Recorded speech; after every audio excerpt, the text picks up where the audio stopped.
பாவக்காய் நல்லா கழுவிட்டு அதில் வந்து தண்ணியே இல்லாத அளவுக்கு துணியில் வந்து நல்லா தொடச்சி எடுத்துக்கோங்க. அதுக்கப்புறமாக உள்ளே இருக்கக்கூடிய விதைகள் எல்லாம் எடுத்ததுக்கப்புறமாக இந்த மாதிரி நீள வாக்கில் கட் பண்ணி வச்சுக்கோங்க. இதில் வந்து கொஞ்சமாக மஞ்சத்தூள் உப்பு சேர்த்து ஒரு 10லேருந்து 15 நிமிஷம் வரைக்கும் அப்படியே வச்சுருங்க. அதுக்கப்புறமாக அந்த உப்பில் இருக்கக்கூடிய தண்ணியெல்லாம் அப்படியே விட்டு வெளியில் வந்திருக்கும் பாருங்கள். இந்த மாதிரி நல்லா பிழிஞ்சு சுத்தமாக தண்ணியே இருக்கக்கூடாது.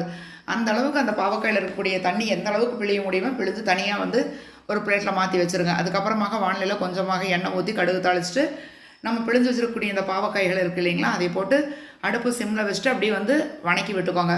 இது வந்து கொஞ்சம் வணங்கின உடனேவே பெரிய வெங்காயம் நீள வாக்கில் கட் பண்ணது இந்த பாவக்காய் கூட சேர்த்து அப்படியே வந்து வணக்கி விட்டுக்கோங்க. இது வந்து ஒரு மூடி போட்டு அப்படியே மூடி வச்சுட்டு அப்படியே வந்து இடையில வந்து வணக்கி விட்டுக்கோங்க. சீக்கிரமாகவே பாவக்காய்கள் வந்து உங்களுக்கு வெந்துடும். ஏன்னா உப்பு சேர்த்து நம்ம இது வந்து வச்சுருந்தோம், அதனால் சீக்கிரமாகவே வந்து உங்களுக்கு வெந்து வந்துடும். இப்போ பாருங்கள், பாவக்காய் வந்து இந்த அளவுக்கு வந்து வெந்து வந்துருச்சு. அதுக்கப்புறமாக நம்ம வந்து கொஞ்சமாக பெருங்காயத்தூள் சேர்த்திக்கலாம். இப்போ ஏற்கனவே மஞ்சள் தூள் உப்பு சேர்த்திருக்கோம். பத்தாட்டி கொஞ்சமாக உப்பு சேர்த்திக்கோங்க. குழம்பு மிளகாய் தூள் இருக்குது இல்லைங்களா, அது கொஞ்சமாக சேர்த்திக்கோங்க.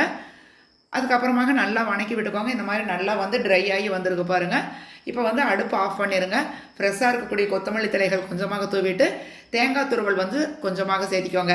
தேங்காய் துருவல் உங்களுக்கு வேண்டாம் அப்படின்னா விட்டுறலாம். ஏன்னா தேங்காய் துருவல் எப்போவுமே அடுப்பு ஆஃப் பண்ணிவிட்டு சேர்த்துனீங்க அப்படின்னா அது வந்து நம்மளுக்கு கொலஸ்ட்ராலாக இருக்காது, உடம்புக்கும் நல்லது. இப்போ பாவக்காய் வந்து ரொம்ப ரொம்ப உடம்புக்கு நல்லது. இது ரசம் சாதம் சரி, தயிர் சாதத்துக்கு எல்லாத்துக்குமே சூப்பராக இருக்கும். ரொம்ப கசப்பாலாம் இருக்காது, ஓரளவுக்கு கசப்பு இருக்கும். பாவக்காய்னாலே கசப்பு தான். ஆனால் இந்த மாதிரி நீங்கள் செய்கிறப்போ ரொம்ப ரொம்ப டேஸ்ட்டாக இருக்கும். சாப்பிட சாப்பிட இன்னும் கொஞ்சம் சாப்பிடணுன்னு இருக்கும். கண்டிப்பாக ட்ரை பண்ணி பாருங்கள்.